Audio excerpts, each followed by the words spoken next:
Olá pessoal, tudo bem? Aqui quem fala é o tio Juliano. E eu sou a tia Jael. E hoje, na volta das aulas, a gente voltou com o nosso canal e vamos falar um pouco sobre uma matéria que despenca no Enem. Qual é a matéria, professora? Ácidos nucleicos e síntese proteica.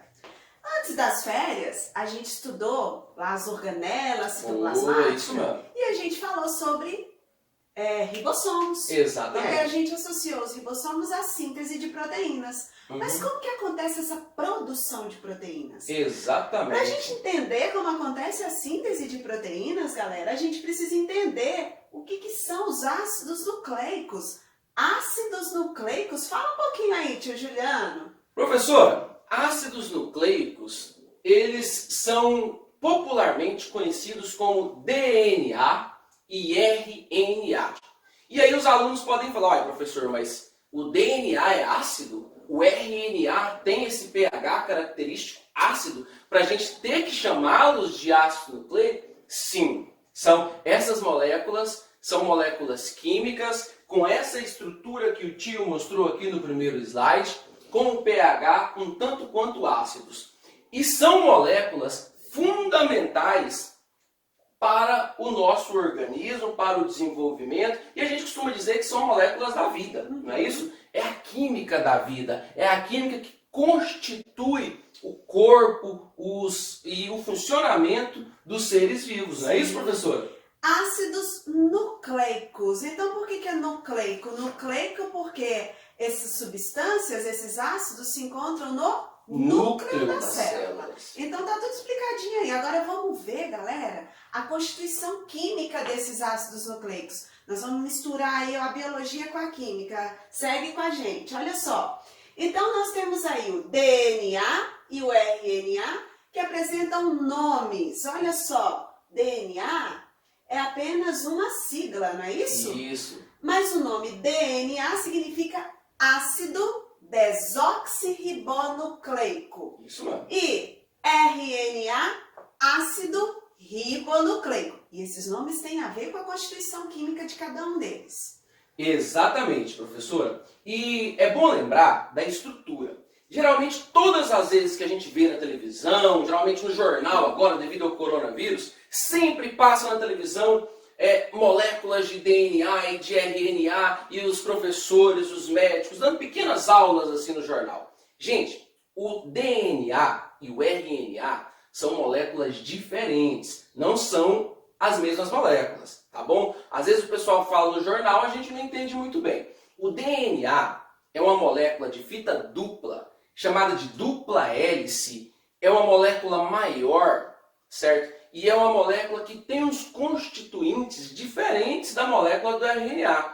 O DNA, que é o ácido desoxirribonucleico, ele tem esse formato de dupla hélice. Imagina uma escada daquelas escadas em espiral, correto? É mais ou menos assim o DNA, a molécula de DNA, correto? Sim. Imagina uma escada torcida, não é isso? Já o RNA, você também pode imaginar uma escada. Mas imagina uma escada cortada ao meio, só com um lado.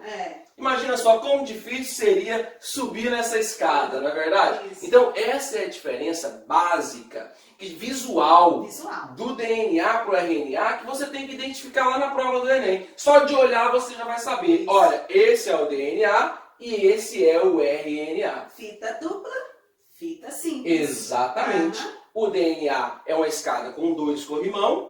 E o RNA é uma escada com apenas um corrimão, mais difícil de subir, porém não menos importante dentro do nosso corpo e no nosso organismo. Então manda aí a constituição química de cada um. Então vamos lá para a constituição.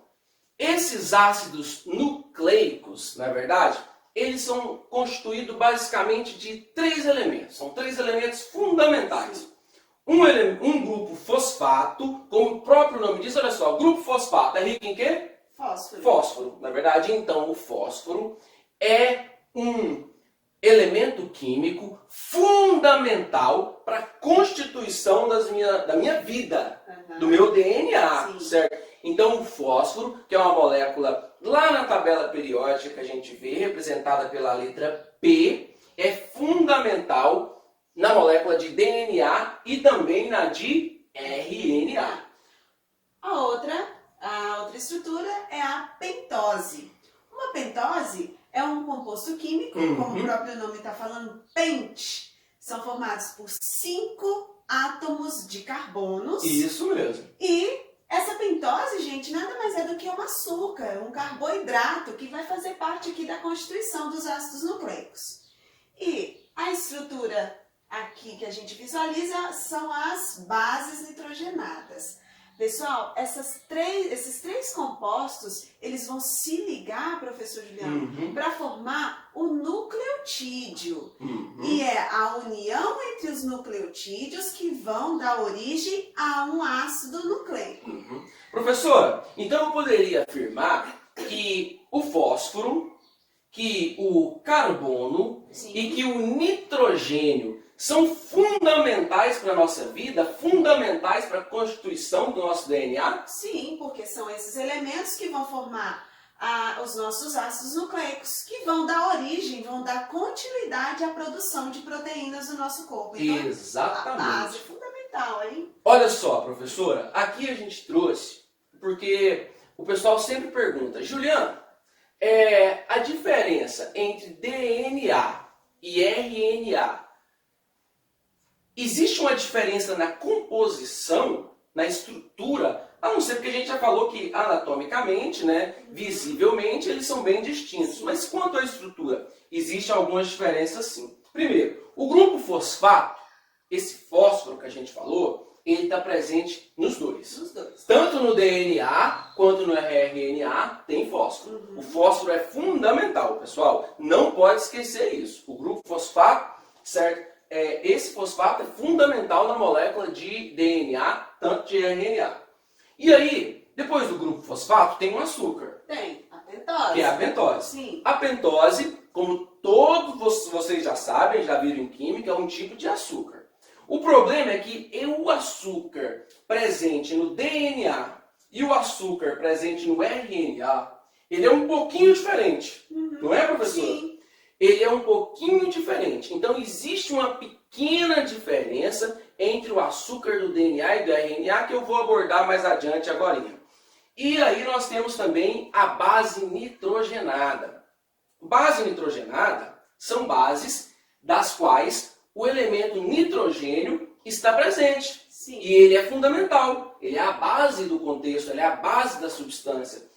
Essas bases nitrogenadas do DNA e do RNA, elas também podem ser diferentes. Podem ser iguais em dadas circunstâncias e podem ser diferentes também. Qual é a diferença? Então vamos lá, olha só. No RNA a gente tem o nucleotídeo que vai dar origem, vai formar a molécula de RNA, é como se fossem quebra-cabeças, pedaços de quebra-cabeça. Onde esses nucleotídeos vão se ligar. E a gente tem aí como pentose no RNA a molécula de ribose. Isso mesmo. Tá? E no DNA a pentose é chamada de desoxirribose. Por isso, DNA, ácido desoxirribonucleico, vem da pentose. E o RNA, ácido ribonucleico, por causa do nome da pentose. Além desse nome, gente, tem uma diferencinha aí, ó, quimicamente falando, tá? A molécula de pentose do DNA, daqui a pouco a gente vai mostrar, né, professor, quimicamente, ele tem um oxigênio a menos em comparação lá ao RNA. Já as bases nitrogenadas do RNA, atenção, bases nitrogenadas do RNA, adenina, uracila, citosina e guanina. Atenção para a uracila. A uracila é base nitrogenada que vai aparecer apenas no RNA. Já as bases nitrogenadas do DNA são adenina, timina, citosina e guanina. Atenção! Timina é base nitrogenada que vai aparecer apenas na molécula de DNA. Falei muito, professor? Falou muito, mas falou bastante. Falou bacana, beleza, valeu.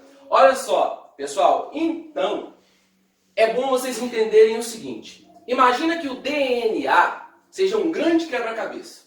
certo? Aqueles quebra-cabeças bem difíceis de serem montados, certo? Cada peça do quebra-cabeça, certo, seria um nucleotídeo, seria um pedacinho do DNA. Então, um nucleotídeo seria uma unidade, de certa forma, uma unidade básica para a constituição do DNA. Lembrando que esse nucleotídeo também é formado por várias outras peças pequenas. Por isso a complexibilidade da molécula de DNA e por isso que toda vez que vocês veem aí nos jornais sobre o sequenciamento genético, sobre a descoberta, por exemplo, agora do coronavírus, sequenciar o RNA dele tão rápido, né? São descobertas muito difíceis, muito complexas, devido à grande complexibilidade dessa molécula, né, professora? Sim. E aí, nós vamos falar da diferença entre essas bases nitrogenadas, que é aquilo que a gente falou, o composto formado basicamente por nitrogênio nessas duas moléculas, tanto na de DNA quanto na de RNA. As bases nitrogenadas, elas estão divididas em duas categorias. Uma categoria chamada de base púrica, olha só, púrica. As bases púricas são a adenina e a guanina, beleza? Adenina e guanina. Eu dou até uma dica para os meus alunos de como decorar isso. Ame o Giuliano. Me ame adenina, Giuliano, guanina. São as bases púricas. Púricas como eu, professora, certo? Eu sou um homem extremamente puro, tá bom? Então, a adenina e a guanina têm como ligação 3 pontes de hidrogênio que são constituídas e chamadas de púricas. E as pirimídicas? As pirimídicas, né? Então nós temos aí a citosina, a timina e a uracila. Exatamente. Moçada, nós vamos ficar por aqui, para não ficar matéria demais, para não ficar complexo demais. Aí depois a gente vai fazer uma sequência. Espero que vocês curtam, espero que compartilhem, espero que estudem bastante e não se permitam errar isso no Enem. Beleza, moçada? Então, tchau, tchau. Estudem, hein? Um abraço. Valeu, galera.